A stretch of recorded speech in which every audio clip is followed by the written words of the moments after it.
fast forward a little bit forward. Going Well, into let's back up a little bit more. You grew up in Toronto. Is that where you were born and raised? born in not technically Toronto. I just like to say Toronto because it's a lot easier for people to I say understand. Chicago when I'm from Schaumburg or from Wheeling, Illinois. I grew up in a place called Pickering. It's not really a good place in Canada. I won't lie to you. You know, I know it's not a good place because the moment I was leaving to come to Dallas, like Yeah. to move here, a drug dealer's bomb or a car blew up and took out the two cars next to it. So Jesus. yeah, it was not a good place to live in. I lived there for about 10 to 12 years, I guess you could say. Kind of just staying in my apartment, just kind of playing video games, doing my thing. Living by yourself or with parents? That was always a problem because growing up, I'm a part of a divorced family, so from like an early age, so I lived with my mom and dad like kind of like on and off like week by week. And eventually, I kind of wanted to stray off away from my mom and live with my dad, like primary, because my mom is not very a sane person, I guess you could say. She's an alcoholic. She is very bipolar. She like screamed at me a lot, and it was very bad for my mental and stress health.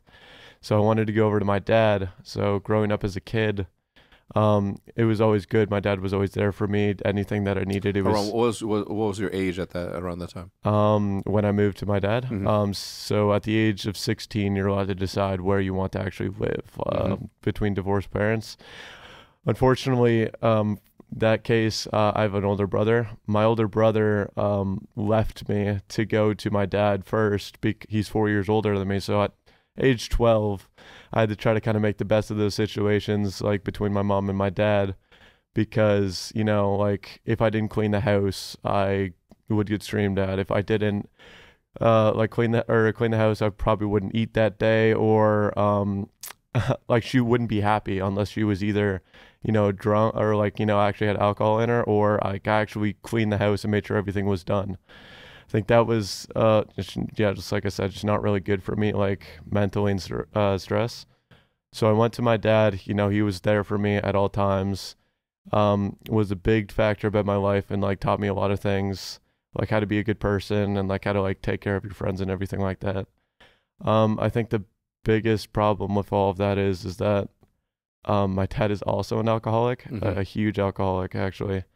I love my dad to death, I really do, but my dad got consumed by the alcohol, I guess you could say, and he kind of let it corrupt his mind, and he started losing more and more jobs, made things a lot harder on me, and when he sent me to UMG South Carolina, I made everything kind of go. Try to do my dream and kind of like pursue my career that way. I still remember going into IW Atlanta.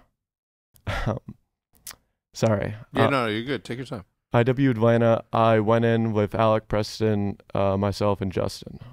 We went into the event, and I had $20 in my bank account. I had $20 in my bank account. I was feeding myself, was taking care of myself, was paying my internet.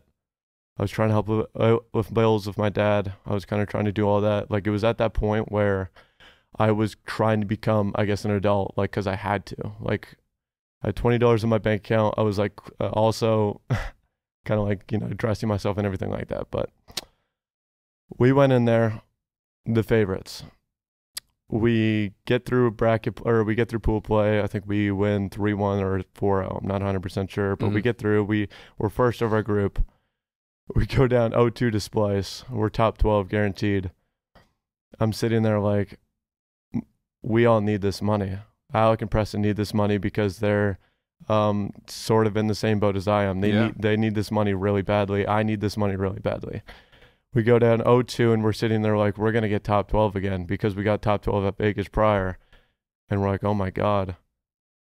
3 maps in a row, we literally just completely destroyed Splice. Like, 3 maps weren't even close. Like, it was a complete bloodbath. We beat them in 18-0 on Frost Uplink. I think we 100-point clubbed them on Throwback Hardpoint, and then like 6-2 or 6-3 them on Retaliation S&D.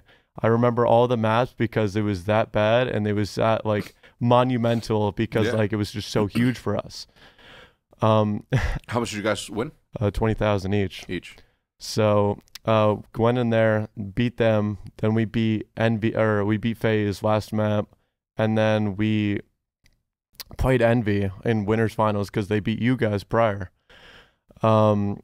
We were sitting there and we were like, oh my god, we're playing Envy in winners finals to get the grand finals, and we played them in pool play prior, and they were we beat them like 3-0 or 3-1 like pretty badly, and we're like, all right, well, let's go. Literally go into it 3-0, smoked literally immediately, and we're like, perfect, like we're in grand finals, like holy crap. Yeah. Going in there, we were sitting there waiting hours and hours. You guys finally managed to break through the like losers bracket to come all the way up top. Me, you guys there, you guys completely 3-0 smoked us, and we're just like, oh no. This is why IW Atlanta is my favorite event win of all time, and it'll probably stay my favorite event win. We all went to the back after 3-0. We got off of our headsets, you know, we're just sitting there. We're walking off. The crowd is screaming at us, but it's not the things that we like assume or hear like that we're used to. They're calling us names. They're calling us like personal names, coming at us like personally, like our personal figure and everything like that. They're not coming at us like in game, like, oh, you suck, like you're not good and stuff like that. I remember walking back there, hearing all of that, like just all that trash talk and just being put down over and over. And we kind of just all looked at ourselves and we're like, all right, let's shut this fucking crowd up. Like it was like we all looked and we just knew we wanted this crowd to just disperse. Yeah. Went up and just beat, like I dropped like 2 camos on Throwback Hardpoint, literally beat them there. And then I remember we lost the next 2 maps, and then we beat you guys on Scorch Hardpoint. Alec and me went kind of big on Scorch Hardpoint as well. And then my fucking closer, Prestini, that's what I like to call him every single time. I can always trust him on game 5.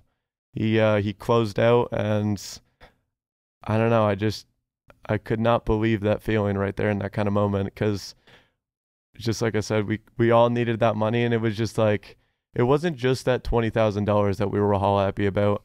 I mean, we got a salary increase afterwards, like we were treated a lot better, we were treated like just really good, and everything kind of just ended up working out a lot better for us. And like it means like I could like, you know, help out with more bills, pay like take care of myself better, and kind of like push myself forward.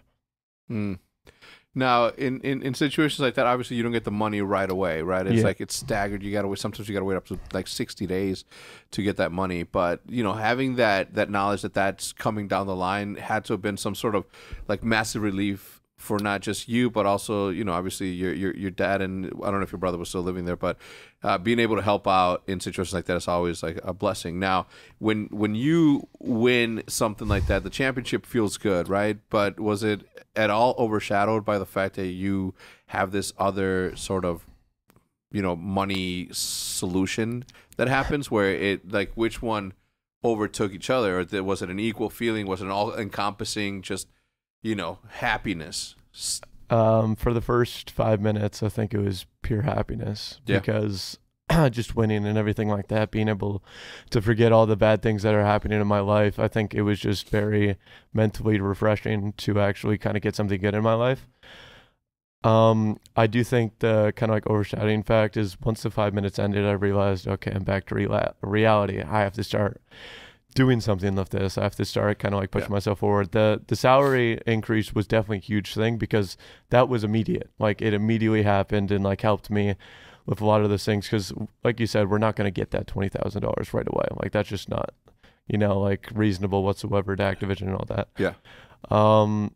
That definitely helped out a lot. I just and then you know, winning those 2Ks as well. Like we won a couple 2Ks, I think, going in before Atlanta, but like you can't, for Canadians only, you had to get a check mailed to you, and that took up to 90 days. Oh man. So like we would win like, I don't know, $1,000 or $2,000 like each, and I couldn't get that money whatsoever because it was just being sent in the mail. So it was definitely hard, but it was definitely something you'll never forget. Something I'll never forget. I haven't forgotten it. You know, we spent the entire Sunday going through this insane loser bracket run, and we didn't stop playing all the way through. We come up, we get on main stage with 3-0 you guys, and I'm in the back with these dudes. I'm like, all right, guys, another best of 3, and we're fucking out of here. Or yeah, Best of 5. another best of 5, another best of 5, and we're fucking out of here. Let's do this shit. Let's get it going, and let's go, right? And then no, it didn't happen. You guys turned up and did what you could.